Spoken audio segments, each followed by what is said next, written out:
There is a thief living inside your wallet right now. You can't see it, you can't hear it, and it never sleeps. Last episode, you learned how to make your money grow. How compound interest, the most powerful force in finance, can quietly build you a fortune while you sleep. But I ended with a warning. I told you there was an enemy, a force that works while your money grows and quietly eats it from the inside. Today, you meet it. Its name is inflation, and most people think they understand it. They think it just means prices go up, but that's not the real story. The real story is stranger and older and far more dangerous than a bigger number on a price tag. Because inflation isn't about prices rising, it's about your money dying, slowly, a little every single year. The bill in your pocket is worth less tonight than it was this morning, and you never felt a thing. Over the next few minutes, I'm going to show you where this thief was born almost 2,000 years ago, how it once destroyed an entire nation in a single year, and the exact rules the wealthy use to protect themselves from it. Rules you can start using this week. But to defeat an enemy, first you have to understand it. So let's make it simple. Before we go back in time, let me strip this down to the bone. Forget percentages. Forget the news. Here is inflation in the clearest way I know how to show it. Imagine a tiny village. In this whole village, there are exactly 10 gold coins and 10 loaves of bread. That's everything. 10 coins, 10 loaves. So what does one loaf cost? 1 coin. Everything is in perfect balance. Now, one night, a magician sneaks in and secretly doubles the coins. Every villager wakes up with twice as much money in their pocket. 10 coins have become 20. People feel richer, but look closely. There are still only 10 loaves of bread, not a single loaf more. So what happens the next morning at the market? Everyone has more coins, and they all still want bread. One villager offers 2 coins for a loaf just to make sure he gets one. The baker sees this, realizes he can charge more, and he does. Almost overnight, a loaf that cost 1 coin now costs 2. Here's the part I really need you to see. The bread did not change. It is the same bread. It didn't get better. It didn't get rarer. What changed is the money. There's twice as much of it now, chasing the same 10 loaves, so each coin is worth half of what it was worth yesterday. Your coins didn't grow. Their power shrank. It's the value of your money quietly draining away, because there is more money floating around than there are real things to buy. More money, the same amount of stuff. So every single coin buys less. And once you see it that way, a question appears on its own. Who is the magician? Who doubles the coins in real life? To find him, we have to travel back almost 2,000 years to Rome. Picture Rome at the height of its power. A silver coin called the denarius. For a soldier, a full day's wages, and it was almost pure silver. Real, honest metal you could hold, bite, and trust. But an empire is expensive. Armies must be paid, roads must be built, emperors must be generous to stay in power, and there was never enough silver, so an emperor named Nero became the magician. He called in the coins, melted them down, mixed the silver with a little cheaper metal, and minted more coins from the same silver. More coins in the village, the same amount of real value. Nobody noticed. Every coin looked identical. The emperors got addicted. Each one shaved the silver a little more. By the time the empire was fading, that once poor denarius held barely 5% silver, 95% illusion. And just like in our village, the prices exploded. Over roughly 2 centuries, the soldiers kept demanding more coins because each coin bought less bread. Rome didn't have a printing press. It didn't need one. It had a mint and a temptation no government in history has ever fully resisted. Now here's why this thief is so dangerous. You cannot feel it working. If someone stole 20% of your savings in one night, you'd panic. You'd call the police. But if inflation takes 2 or 3% every year, for 30 years, you feel nothing. And yet the damage is far worse. Let me show you. Think about a single coin your grandfather held when he was young. Back then, it might have bought him a full meal, a movie ticket, a tank of gas. Today, that same coin barely buys a stick of gum. The coin never changed. The number stamped on it never changed. What changed is what it can do. Its power quietly bled out year after year while it sat in a drawer. And this is the lesson that separates people who build wealth from people who lose it. There are two kinds of return: the number you see and the number that's real. If your savings account pays you 2% a year, you feel like you're winning.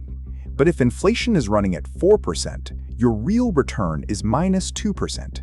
You're going backwards. Slowly, silently. The bank shows you a bigger number, and your money buys less. Write this down, because it's the whole game. Your real return is your nominal return minus inflation.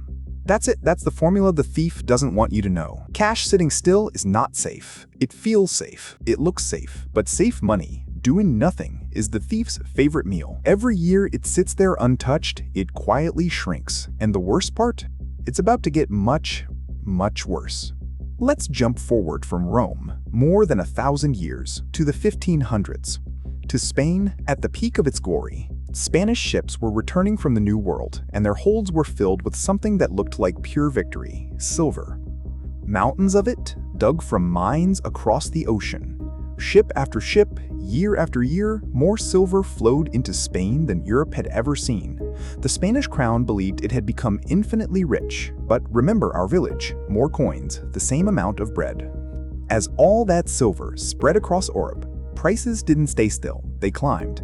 And climbed. Over roughly a century and a half, the cost of everyday goods across Europe rose about sixfold. Historians call it the price revolution. Think about what happened. There was suddenly far more money, but not more bread, not more land, not more houses. The same amount of real stuff, chased by a flood of new silver. And so each piece of silver bought less. Here's the anchor, and it's the same truth Rome learned the hard way. Wealth is not the amount of money you have. Wealth is what that money can actually buy. Spain had oceans of silver and still ended the era buried in debt, its purchasing power gutted. This is the trap that fools nations and people alike. We confuse money with wealth. We think more dollars means more richness. But if everyone has more dollars and the amount of real goods stays the same, prices simply rise to swallow the difference. The money multiplies. The wealth does not. Spain learned it slowly, over generations, but one country was about to learn it in a way so violent, so fast, it still terrifies economists today: Germany. 1923. After losing the First World War, Germany was buried under crushing debts it could not pay. So the government reached for the oldest temptation in history, the exact same one that tempted Nero. It became the magician. It started printing money. Not shaving silver this time, just printing. More and more and more. At first, it seemed to help, but then the thief woke up and went berserk. Prices didn't creep, they doubled, then doubled again, then again, sometimes in a single day. A loaf of bread that cost a couple of marks before the war eventually cost hundreds of billions of marks. Workers were paid twice a day, and they ran, literally ran, to spend their wages at lunch, because by dinner, the money would be worth less. Picture it, people pushing wheelbarrows full of cash down the street, not to buy a car, to buy groceries. Children building towers out of stacked banknotes, because the paper was worth more as a toy than as money. And in the cruelest image of all, families burning bundles of cash in their stoves to stay warm, because the money was cheaper than the firewood it could have bought. A lifetime of savings, a careful, honest lifetime, became worthless in months, not because those people were foolish, because they trusted paper money to hold its value, and it didn't. But here's the part almost nobody tells you. Not everyone was destroyed. The people who survived Weimar with their wealth intact were the ones who owned real things: land, buildings, gold, foreign currency, anything but cash. And that single difference is the key to everything I'm about to show you, because now that you've met the thief, it's time to learn exactly how to beat it. So how do you protect yourself from a force that never stops? 3 rules, and these are the rules the wealthy have used for centuries. Rule 1. Never let large amounts of cash sit still. Now, you absolutely need some cash. You need an emergency fund, 3 to 6 months of expenses, ready for real emergencies. That cash isn't there to grow, it's there to protect you, and that's worth the small cost of inflation. But beyond that cushion, money sitting idle in a basic account is slowly melting. The wealthy keep their working money moving into assets. Which brings us to Rule 2, own real things. This is the exact lesson from Weimar. Inflation destroys cash, but it tends to lift the value of real assets because as money loses value, the price of actual things rises with it. Historically, one of the simplest ways ordinary people have done this is a low-cost index fund, owning a tiny slice of hundreds of real companies at once. When prices rise, those companies charge more, earn more, and their value tends to rise too. Your money stops being the victim of inflation and starts riding on top of it. If you don't have a brokerage account yet, opening one is the single most important step. Rule 3, and this is the one that makes it real, use the rule of 72 in reverse. You remember it from last episode. 72 divided by the rate gives you the doubling time. Now aim it at inflation. At 3% inflation, 72 divided by 3 means your money loses half its power in about 24 years. At 6%, just 12 years. Cut in half, that's not some distant worry. That's your retirement, quietly halved unless you act. Cash is the thief's meal. Real assets are your armor. And time decides who wins. So let's step back and see the whole map. In our first episode, you met the trap, the credit card. In the second, the judge, the credit score that ranks you. In the third, the force, compound interest that can build you a fortune or bury you. And today, the thief, inflation, the silent tax on every dollar you own. Do you see the pattern? None of these are about how much money you make. Every single one is about how well you understand the game. The person who understands these forces and starts early wins, not because they earn more, but because they stop losing what they already have. Inflation will never stop. It has been with us since Rome, and it will be here long after us. But now you know its face. You know it feeds on idle cash, and you know the armor that stops it. If this helped you see your money more clearly, subscribe, because we are just getting started, and I don't want you to miss what comes next, because there's one more force I haven't shown you. It isn't hidden like inflation. It arrives openly, once a year, with your full cooperation, and it can take a bigger bite of your wealth than anything you've seen so far. It's legal, it's guaranteed, and almost everyone overpays it without ever knowing. Next time, we talk about taxes. I'll see you there.